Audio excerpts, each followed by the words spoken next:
This is One Sentence News, a daily podcast featuring 3 news stories with a sentence-long summary and 1 sentence of context apiece. I'm Colin Wright.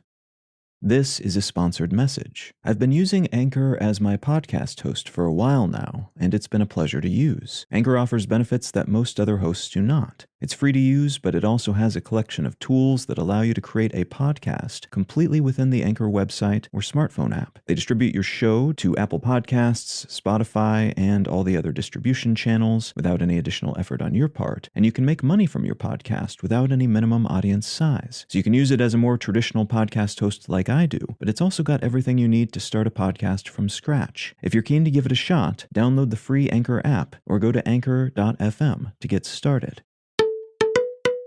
It's Friday, January 20th, 2023. Let's talk about the news. From Quartz, Africa will get a new $1 billion spaceport in Djibouti. Northeast African nation Djibouti has signed a preliminary deal with Hong Kong Aerospace Technology and Touch Road International Holdings Group to build a spaceport within its territory, the first to be built on the continent.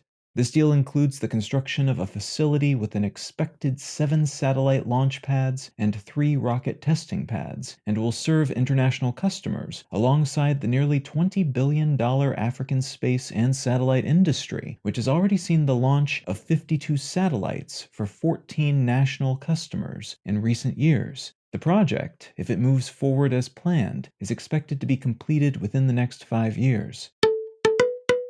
From Reuters, trade unions call for more strikes over Macron's pension reform. Around 1.1 million people hit the streets and walked off their jobs across France yesterday in protest of French President Macron's proposal to increase the country's retirement age by 2 years, up to 64 from the current age 62. Macron tried to push this proposal in 2019 as well, but stepped back from it when COVID hit. Now that the pandemic has ebbed a bit, he's trying for it again, justifying the move by saying the system will collapse if it continues as is, and that a 2-year extension would increase the size of relevant government resources by a little over $19 billion, which would allow the system to break even by 2027. Union leaders have said that the system could be funded in other ways, by taxing the ultra-wealthy, for instance, but the government doesn't seem convinced that is a viable alternative and have been sticking to their guns on this approach. Protest leaders have called for a second day of protest, which they hope will be even bigger than this one, which was already quite disruptive, on January 31st.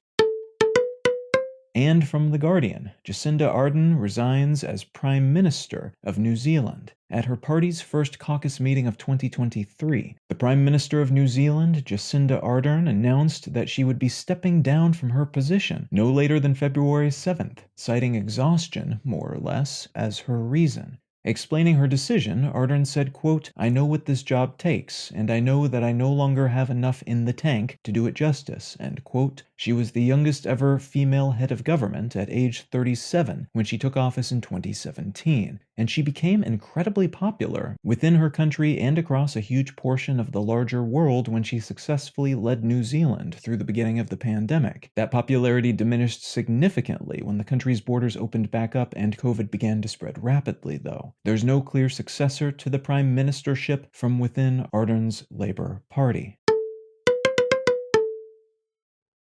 If you're finding some value in One Sentence News, consider leaving a quick review wherever you get your podcasts and or sharing the show with a friend. You can find out more about this show or subscribe to the email version at onesentencenews.com. And you can support this and other related projects, like the Let's Know Things and Brain Lenses podcasts, at understandery.com.